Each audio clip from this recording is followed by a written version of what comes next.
Olá, eu sou Joselito Zala, sou doutor em História Social pela Universidade Federal do Rio de Janeiro e professor do Colégio de Aplicação da nossa universidade.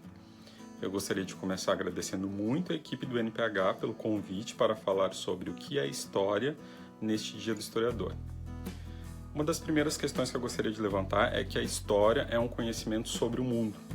Como disciplina científica ou cientificamente orientada, ela desenvolveu uma série de metodologias, conceitos, categorias e formas de pensar sobre a realidade social a partir de uma profissionalização na comunidade científica que passa pela universidade nas últimas 5, 6 décadas pelo menos.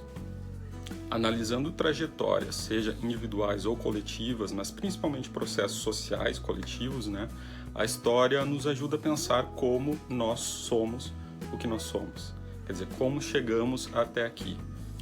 Ou seja, ela ajuda a entender as opções do passado, os projetos vencedores e a responder perguntas sobre o presente.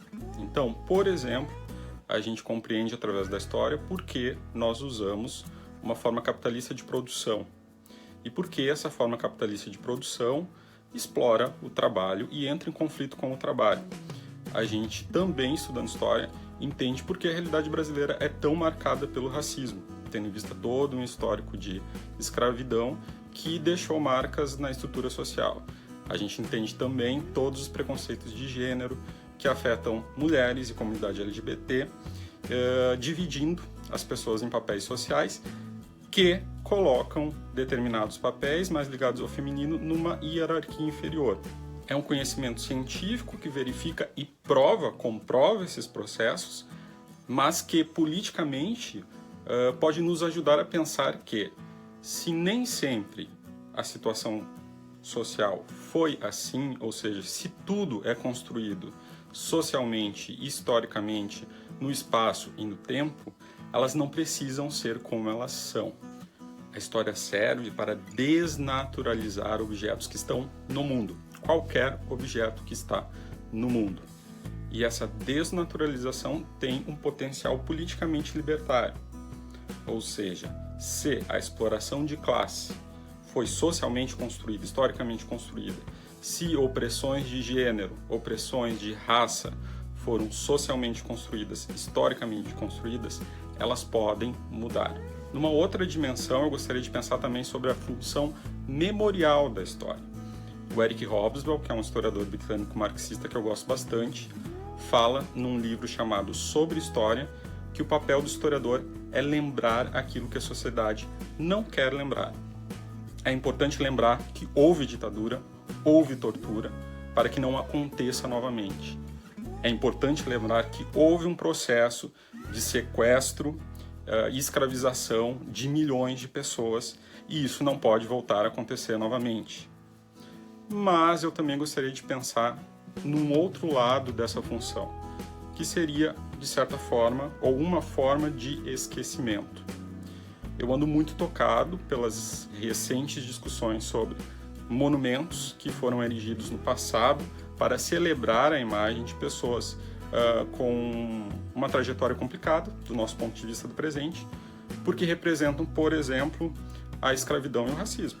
A história pode ajudar a pensar que essas narrativas históricas ou de memória, representadas pelos monumentos, indicam a história de um lado apenas, que é o lado dos vencedores. E que a presença desses monumentos, a lembrança dessa história, num espaço de comemoração, de celebração, pode ser extremamente violento para aqueles grupos que tiveram a sua narrativa apagada. Nessa dimensão, a história tem uma grande função de desconstrução de mitos políticos. E aí eu gostaria de dar um exemplo de uma história que eu estudo, que é meu objeto de pesquisa, que é a história do Rio Grande do Sul.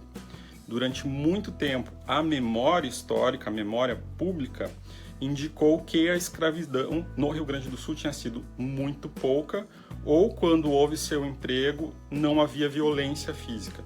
Inclusive, se desenhou um mito de democracia social junto com democracia racial, tendo a ideia de que os peões da estância trabalhavam junto com os patrões, os donos estancieiros, independente inclusive da sua posição de raça, Isso a gente sabe hoje que é uma construção ideológica que visava justamente celebrar e construir uma imagem de branquitude para o Estado, para o Rio Grande do Sul.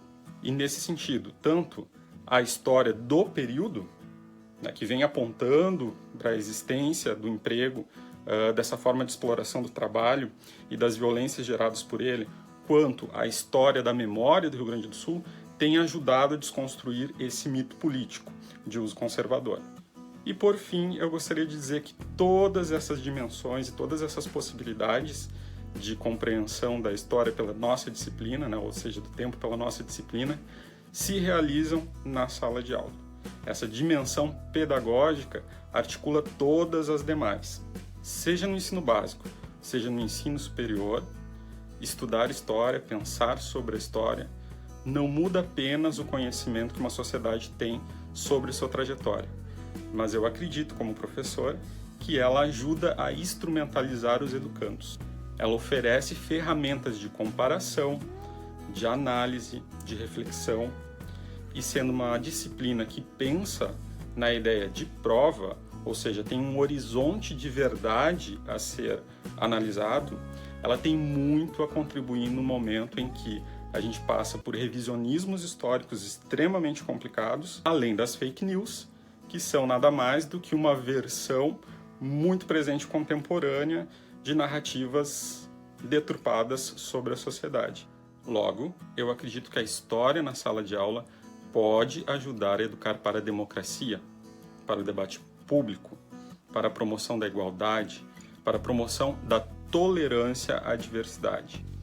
Então, nesse breve vídeo, eu sei que eu toquei em muitas questões que mereceriam cada uma ser detalhada e analisada com mais calma, mas a ideia era justamente pensar sobre todas essas questões, abrir um portal de diálogo e, por que não dizer, para complicar um pouquinho também. Eu sou daqueles que acreditam que a história vem para complicar, quer dizer, para mostrar que a realidade é complexa, para desconstruir narrativas e visões simplistas do mundo. Então, mais uma vez eu agradeço o convite e reafirmo que o canal está aberto para novos debates e diálogos. O meu e-mail é joselito.zala@urgs.br. Até mais!